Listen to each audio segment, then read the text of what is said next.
let's talk about the eclipse and quantum jumping and what that entails. So I went to a spiritual conference this past week, which is absolutely incredible. Shout out to Team Light for putting on such an amazing event. We were in Bastrop, Texas for the eclipse, and it was such great energy being around like-minded people. I like real, recognize real. So it was just a beautiful community. And there were so many amazing speakers talking about great topics. And I was there as a support team as well. And so on the day of the eclipse, absolutely magical. Everybody was listening to a sound bath together outside, vibing, saw some portals open up, just great energy. Saw a lot of beings in the sky, really felt an internal shift. But after the eclipse, I was doing some support and I was helping serve lunch and helping with a raffle.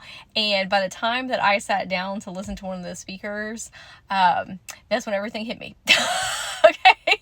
I started getting so much in my head and was having these wildly intrusive thoughts and just spiraling out of control. And I really felt like that I was just going to start having a panic attack and start crying. And so I went outside and sat on the side of the building and was doing some like deep breathing, and I was talking to my inner children, and I couldn't stop crying. And I was like, okay, we need to go decompress somewhere and process through whatever's happening right now, because I knew this stuff was coming up from inner child, and it was, the eclipse doing a big clear out. And so I went back to the Airbnb and I literally just spent an hour purge crying, almost to the point where it feels like you're throwing up, but not in the same sense necessarily, not physically, but throwing up energetically. And I had to have some really long conversations with my inner children and my teens, because there was so much abandonment wounds that were coming up and stuff from my root chakra, and feeling insecure and unstable, and like low self-confidence and low self-esteem, like all these things that we always think that we work through, and then it hits you in the face again at some other point.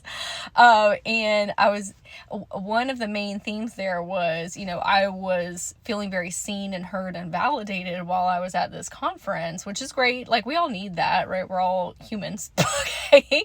And I think it's because we were coming to the tail end of it, and I was like, oh no, my family, right? But I have such a big family, not even just inside this conference, like all of my community members, my soul tribe family, but just for the context, okay? So they were just feeling like we were losing our family with it wrapping up, and it can feel really, really intense to experience unconditional love.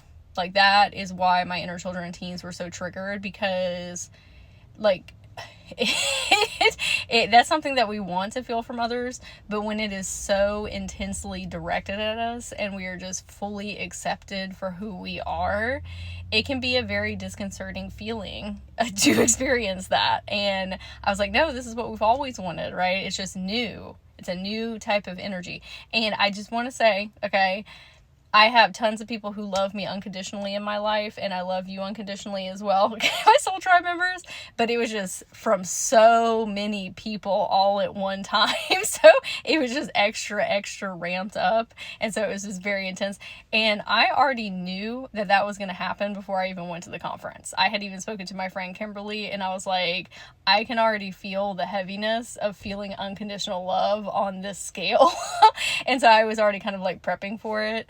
But it was just a lot of paradigm shifts within myself that needed to be processed, and things let go of, and stepping into new levels of confidence and grace and empathy and understanding, all of these things that we've been working on. I mean, just blessings. This was such an incredible blessing, okay, that I was able to be a part of this, and that I was able to serve others while I was there too.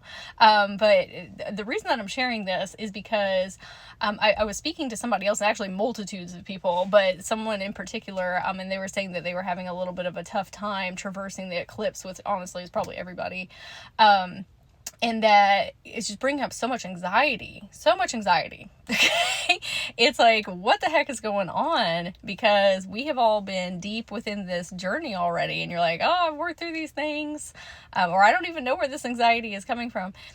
A lot of times when we are quantum jumping individually, it's a lot. But then when you're quantum jumping with a whole collective of people, it's even more. Everybody's so focused on transmutation and alchemization that it's like literally grasping all this stuff within us and ripping it out at the same time.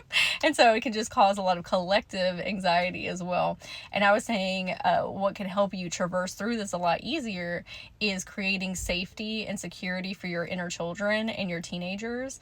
Because from what I've done in people's Akashic records, when you are making these identity shifts, it scares them because they're thinking, oh, you're trying to get rid of me.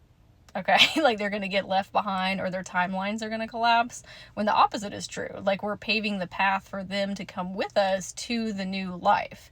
And so if you can take a moment and reiterate that to them and say, hey, I love you so much. I know that it's really scary and intimidating going into a life that we have not experienced before, or frequencies that we haven't experienced, or feelings or emotions. I do know that it is really intense to be in a life without PTSD and trauma, because we've had that for most of our life. Like there's comfortability and the heaviness of that. Like you know how to live life with that surrounding you. So what does it look like when you don't have it? Peace and joy and happiness and bliss can feel disconcerting. Okay, when you're experiencing high volumes of it, but reminding them like, hey, I'm your higher self, I'm your guardian, I'm your protector. We have done this multiple times. We always forget, okay, but we have done this multiple times, and it's great on the other side. Our life always improve, okay, but you have to trust me to make this jump. But you're not going anywhere, you're coming with. And as empaths and light workers, sometimes our tendency when we're going through these identity shifts is to do more energy work. It's like, okay, what do I need to do in my chakras? What do I need to do in my light field or my auric field? Like, what do I need to do to raise my consciousness? Sometimes that's not the answer during these identity shifts, okay? Because you've already done that. You've already done the shadow work. You've already done the alchemization, the transmutation. And you going up in the higher ethereal realms sometimes makes it worse. Because your physical vessel, your human body, is the last thing to catch up to these higher frequencies. And so you got to think you have all this PTSD and trauma being ripped out of your field right now. Okay. Your body is going into even more fight or flight about not being in fight or flight anymore, or for the most part, right? And so your whole entire physical self is out of whack. So you reaching higher to, like I said, the higher ethereal realms is causing more disharmony of your homeostasis. So what we need to do instead is actually be more in our body, okay? Taking care of it very specifically. And you can do this with grounding or going out and hugging a tree, wrapping yourself in a weighted blanket, or drinking some warm tea, like basically mothering yourself how you needed to be mothered when you were a child, okay? But for your physical body, because you are releasing so many chemicals and hormones that have been trapped within you for years and years and years and years. Like that's really intense on your body, okay? Maybe we need to have a really good cry or take a salt bath, but or do some things that bring us joy and happiness and make us feel magical and whimsical, like coloring or doing art or listening to music. But it needs to be something that's activating our physical 5 senses in order to be within ourselves, be in your physical vessel and take care of it. I'm talking to your multidimensional version right now, okay? Take care of your human. That is going to help you traverse through this jump that you have done through the eclipse. And safety and security with your inner children and teens and your past versions, and reminding them like, hey, just trust me, it's going to be great, okay? We're going to feel so much better on the other side. And so sometimes it's really beneficial to have some additional support to help you work out the paradigm shifts that are happening, your identity shifts, where you're headed, and gaining some clarity and direction. And if this is you, I have some spaces available for Akashic record readings this month. And you can also check out the Quantum Evolution Academy.